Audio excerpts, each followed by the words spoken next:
Rally के बाद यहाँ पर बीजेपी कार्यकर्ताओं से लेकर मेरठ वासी काफी उत्साहित हैं और देखिए ये प्रधानमंत्री मोदी की रैली में पहुंचे थे।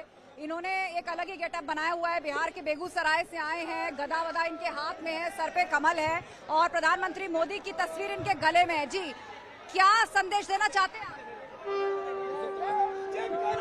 वीर बजरंगी इस बार 400 पार, इस बार 400 पार भाजपा का प्रत्येक कार्यकर्ता डोर डोर जाएगा और 400 पार की नैया पार लगाएगा। 400 पार महिलाओं ने ठाना है, मोदी को फिर से लाना है। महिलाओं की यही पुकार, बार बार मोदी सरकार, अब की बार 400 पार, 400 पार, अब की बार 400 पार मोदी सरकार।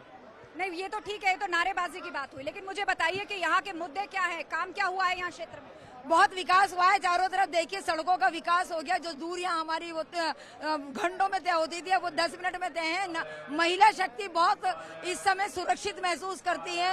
रात के 11 बजे 12 बजे वो बेखौफ सड़कों पर। लॉ एंड ऑर्डर के मुद्दे पर आप जो है वो सरकार के काम से खुश है। कुछ और लोग भी हैं, इनके हाथ में कुछ प्लकार्ड्स हैं, इनसे पूछते हैं। जी मैडम, क्या नाम है आपका? मेरा नाम दिशा तलवार है। क्या मुद्दे हैं? आपने प्लकार्ड लिया हुआ है हाथ में, क्या लिखा है इसके ऊपर? अब मोदी जी से, अब मोदी जी हमारे शहर मेरठ में आए हैं, मेरठ के रहने वाले हैं। मोदी जी से अब उम्मीद करते हैं कि जो अब तक उन्होंने इतने काम कर दिया, अब जनसंख्या नियंत्रण पर भी वही कानून बनाएंगे। उन्हीं से उम्मीद रखते हैं हम कि 2 बच्चों का कानून अवश्य बनेगा। सबकी अपनी अपनी मांग भी है, तो जब प्रधानमंत्री क्षेत्र में है तो लोग चाहते हैं कि उनकी भी कुछ समस्याएं एड्रेस हो। कुछ और लोग हैं, देखिए ये जो थी एनडीए की एक यूनाइटेड संदेश देने की भी रैली थी। पहली बार आरएलडी जो है उनके साथ एक मंच पर आई थी और हमारे साथ देखिए ये चौधरी अजीत सिंह का पोस्टर है। चौधरी चरण सिंह साहब को जो है वो भारत रत्न दिया गया है और आज मंच से क्या संदेश गया है? ये पूरे किसान का मेरे वर्ग का सम्मान है। भारत सरकार ने सरदेव चौधरी चरण सिंह जी को जो रत्न दिया है वो एक एक किसान का, ऐसे एक एक का मेरा वर्ग का सम्मान है। बहुत बड़ा गौरव, ऐतिहासिक भावुक पल है। चलिए, इसको लोग बोल रहे हैं कि ये सम्मान हुआ है और भी काफी सारे लोग हैं। चलिए इनसे बात करते हैं और जानते हैं कि इन्होंने यहाँ पर विकास की कसौटी पर कैसे कसा है। ये बताइए, क्षेत्र में क्या विकास हुआ है, क्या मुद्दे हैं? अब की बार 400 पार की बात की जाए। सोचा भी नहीं था कि मेरठ में मेट्रो चलेगी। मेट्रो का काम शुरू करा दिया बीजेपी सरकार ने और बहुत सारे एक्सप्रेस वे, हाईवे, सब चीज बहुत काम करा रही है बीजेपी से। दिल्ली जाने में हमें लगते हैं 4 घंटे, अब 40 मिनट लगते हैं। जो विकास किया है मोदी जी ने यहाँ, एक्सप्रेस बन गया, रेल बन गई, जितना विकास कर रहे हैं। मेट्रो रेल यहाँ तक आगे मोदी नगर तक यहाँ पे भी आने वाली है, वो आगे हरिद्वार तक भी जाके भविष्य में जेवर एयरपोर्ट भी तैयार हो लिया। तो ये विकास के जो काम है उनके आधार पर मोदी जी को वोट मिलेंगे। जी, अरुण गोविल जी को यहाँ से प्रत्याशी बनाया गया है, वो टीवी के राम में। तो कहा जा रहा है कि इस बार चुनावों में जो है वो राम मंदिर और श्री राम की बात भी होगी, इसको भी मुद्दा। कुछ नहीं है, विकास का मुद्दा है सारा। प्रत्याशी चाहे कोई, ये धरती जो है मेरठ की, वो क्रांतिकारी भूमि है और जिस तरीके से मोदी ने एक नए विकसित राष्ट्र की क्रांतिकारी लाने के लिए कार्य चालू किया है, उसमें ये धरती पहले से ही सहयोग कर रही है और अभी भी करेगी। और जिस तरीके से विकास की गंगा बह रही है देश में और जितने भी हमारे देश के घोटाले हुए थे उजागर हो रहे हैं और जेल जा रहे हैं और हमारे देश में विकास हो रहा है, उस तरीके से अरुण गोविल को भी वह यहाँ से भारी मतों से जिताया जाएगा। का ये कहना है कि एक बार फिर से मोदी जी दोबारा प्रधानमंत्री बनेंगे क्योंकि उन्होंने विकास के काम किए हैं, लॉ एंड ऑर्डर, और ये पश्चिमी उत्तर प्रदेश का जो अहम जिला है मेरठ, इसको सीधे दिल्ली से कनेक्टिविटी में मदद मिली है। तो ये जनता की उम्मीदें हैं। एक महिला हमारे बीच में, जी क्या कहना चाहेंगी? 400 पार क्यों होगा? यहाँ मंच से कहा गया कि एक बार फिर से 400। इसलिए कि क्योंकि उन्होंने महिलाओं के लिए, युवाओं के लिए और कृषि विभाग के लिए, मतलब किसान के लिए और हमारे देश के वीर जवानों के लिए बहुत अच्छा बोला है और आगे भी बहुत अच्छा कार्य किया है उन्होंने। और इसलिए 4 के पार है ये। मैं तो यही चाहती हूँ कि मोदी जी हमेशा सक्सेस रहें और युवा। कुछ और लोग हैं, देखिए आरएलडी का इन्होंने यहाँ पर ये डाला हुआ है और आरएलडी और इस बार एनडीए में चली गई है। चौधरी चरण को भगवान मानना है। तो भारत रत्न दिया है मोदी सरकार ने उनको, कितना फायदा होगा अब यहाँ पश्चिम में दोनों पार्टियों के साथ? सारे किसानों की दब हो गया मोदी की दब, भारत रत्न देने था। मतलब मोदी की दाव होगी, ग्रामीण भाषा में कहते हैं, मतलब मोदी का दबदबा होगा। मोदी का ही वो हो गया, मोदी की जय बोलो लगे लोग यहाँ से। ना पहले तो मुर्दाबाद बोल रहे थे मोदी को। अच्छा, तो मतलब वो हमारे जो नेता है जयंत जी, वे किसान के नेता हैं, किसान के मसीहा थे चौधरी चरण सिंह। अब वे जो है ना बीजेपी सरकार में जो है ना मोदी जी से उन्होंने हाथ मिला लिया। तो अब हमें यही उम्मीद लग रही है कि हमारे किसानों का और अच्छा होगा कुछ। चलिए, गन्ने का भाव भी 400, गन्ने का भाव बढ़वाओ जी, जो गन्ने का भाव बढ़ा सकता है पूरा देश ही निकाल जगह। गन्ने का भाव बढ़वाओ, गन्ने का भाव बढ़वाओ और हमारा पेमेंट भी जल्दी कराए। अगर तो चलिए, ये उम्मीद है कि अब गन्ने का भाव भी बढ़े, लोग ऐसी उम्मीद कर रहे हैं। एक बार फिर से सुना दीजिए, बहुत ही खूबसूरत आप स्वागत कर रही थी कि सजा दो अवध को। हाँ जी, एक बार फिर से।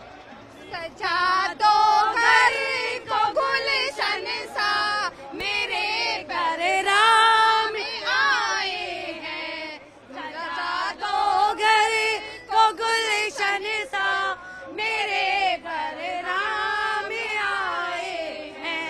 मेरे घर राम आए हैं, मेरे सरकार आए हैं। फिलहाल तो मोदी जी आकर गए हैं, क्या कामकाज हुआ है जो इस बार 400 पार होगा? 400 पार हम करके दिखाएंगे। मोदी जी ने ये भी बोला है कि हम घर घर जाके एक तो राम राम बोले। उनका एक यही मैसेज था कि हमारे बीच में अरुण गोविल जी आए हैं और राम में वातावरण बन चुका है। अच्छा, वो महिलाओं की बहुत बात करते हैं, विमेन लेड गवर्नमेंट की भी बात होती है, महिलाओं की भागीदारी, नौकरियों में अवसर की बात होती है, सेफ सिटी और लॉ एंड ऑर्डर की बात होती है, तो इस कसौटी पर क्या काम? बिल्कुल, हम इस टाइम अपने को कह सकते हैं कि क्योंकि मेरा तो निवास भी ऐसी जगह है जहाँ संवेदनशील है, हम बहुत सुरक्षित हैं इस टाइम। हम मेरठ में मतलब हम कहें कि पिछले इतने टाइम से कोई न दंगा है, न कर्फ्यू, न कुछ है। आप क्या बताना? मैं यही बताना चाहूंगी कि आज आपने देखा होगा कि इतनी भीड़ में भी महिलाओं की 50% भागीदारी रही है। तो ये कहीं ना कहीं अगर महिलाओं को सेफ्टी नहीं मिलती तो कोई महिला यहाँ पर नहीं आती। जी, आप क्या बताना चाहेंगी विमेन सेफ्टी पर और क्या काम महिलाओं को लेकर? आगे महिलाओं की सेफ्टी के लिए तो इतने सारे काम हुए, शायद गिनतियां भी आप लोगों के हम लोग नहीं, कोई भी अगर गिनती करे तो बहुत ही कम है। जैसे कि अब एक 1 करोड़ सेल्फी विद लाभार्थी अभियान था, उस अभियान में क्या होता था, पहले महिलाएं अपने फोटो देने के लिए बहुत मुश्किल था। आज मैंने 4 लाख सेल्फी लोगों के घर घर जाके लिए हैं। तो जब 4 लाख सेल्फी लिए तो उसका अर्थ ये लगा लीजिए कि आज महिलाएं अपने आप को इतना सुरक्षित महसूस कर रही है। भरोसा का भरोसा जब भी तो फोटो देती है, अपना नंबर भी दे देते हैं। पहले ये सारी चीजें पॉसिबल नहीं थी, आज इतना सब कुछ पॉसिबल है। आप बताइए क्या यही हुआ है, मोदी जी की सरकार में महिलाएं बहुत सुरक्षित महसूस कर रही हैं, इसलिए मोदी जी पे भरोसा किया जा सकता है। चलिए, गांव से मुझे लग रहा है ग्रामीण परिवेश की एक महिला है, आप बताइए 400 पार क्यों होगा? भाई अच्छे के लिए होगा, हमारी बेटी बहन जो है वो आराम से फिरती है, गाड़ियों की सुविधा और सब कुछ बेटियों के लिए ही सुविधा हो रही है। बेटे शुद्ध कहीं जाओ हमारे घर से। क्या बात है जी, बेटी बढ़िया है तो सब बढ़िया है। देखिए, महिलाओं को सुरक्षा, आत्मसम्मान जितना मोदी सरकार में मिला है आज से पहले शायद कभी नहीं मिला। ठीक है, बेटियां सुरक्षित है। हमने गांव की, मेरे जो हमारे यहाँ काम करने आती है महिला, मैंने उनसे कहा कि आपको पता है इस बार हमारे सांसद प्रत्याशी कौन है? तो कह रही ना जी मुझे नहीं पता, गांव के लोग नहीं जानते।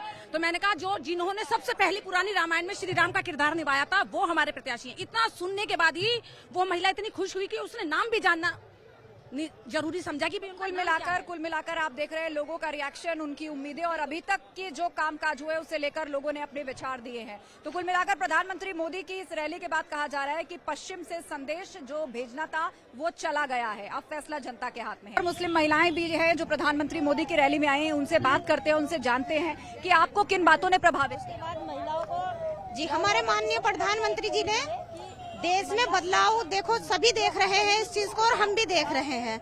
हम एक महिला होने के नाते देखो आज यहाँ खड़े हैं तो ये बदलाव ही है। तो महिलाओं को क्या ताकत दी है, खासतौर पे मुस्लिम महिलाओं को? मुस्लिम महिलाओं को देखो 3 तलाक का सबसे पहले अहम मुद्दा है, तो हमारे लिए ये सबसे मेन चीज जरूरी थी जो माननीय प्रधानमंत्री जी ने की है। तो हम दिल से उनका तहे दिल से शुक्रगुजार करते हैं, धन्यवाद करना चाहती हूँ, मैं उन्हें बार बार धन्यवाद करती हूँ। ये बताइए, जो मुस्लिम परिवार से महिलाएं मोदी को सपोर्ट करती हैं, उनको तो धमकियां मिलती हैं, डराया धमकाया जाता है, फतवे निकलते हैं उनके लिए, आपको डर नहीं लगता? नहीं, ऐसा कुछ नहीं है। हमारा मानना ये है कि जो हम कर रहे हैं हम अपने दिल से कर रहे हैं, दिल से मानना जरूरी है, ना कि हमें कोई फतवे जारी कर रहा है या कोई क्या कह रहा है, हम उन चीजों को नहीं फोकस करते। क्या किसी योजना का लाभ मिलने से पहले आपसे ये पूछा जाता है कि आप मुस्लिम हैं तो आपको लाभ नहीं मिलेगा? ऐसा कुछ नहीं मिलेगा, सबको मिलेगा लाभ, सबको मिल रहा है। वो तो शौचालय बनने की बात हो और शिक्षा की बात हो, स्वास्थ्य की बात हो, तो कभी आपको क्या इस बिना पे मना किया गया कि आप मुसलमान हैं और आपको नहीं मिलेगा? ऐसा कुछ नहीं है, भेदभाव किसी तरह का नहीं है। हमारी माननीय प्रधानमंत्री जी की सरकार में सबका साथ, सबका विकास, सबका विश्वास, एक ही नारा है सबका। अब इनको बोलने दीजिए, आप मोदी जी के कामकाज को कैसे देखती हैं या क्या कहना चाहती हैं? बस मैं तो यही कहूंगी कि मोदी जी जो भी कर रहे हैं अच्छा कर रहे हैं, और जो कहना था मेरी मम्मी ने कह दिया है, बस इतना ही कहूंगी। आप फर्स्ट टाइम वोटर है कि नहीं है? जी हाँ, वोटर है जी। तो कुछ आप भी कहिए अपनी राय, मम्मी तो कहेंगी। जी बस मैंने यही कह दिया, जो बस यही था कह दिया, काफी है। कितना सुरक्षित आप महसूस करते हैं? बहुत बहुत कर रहे हैं।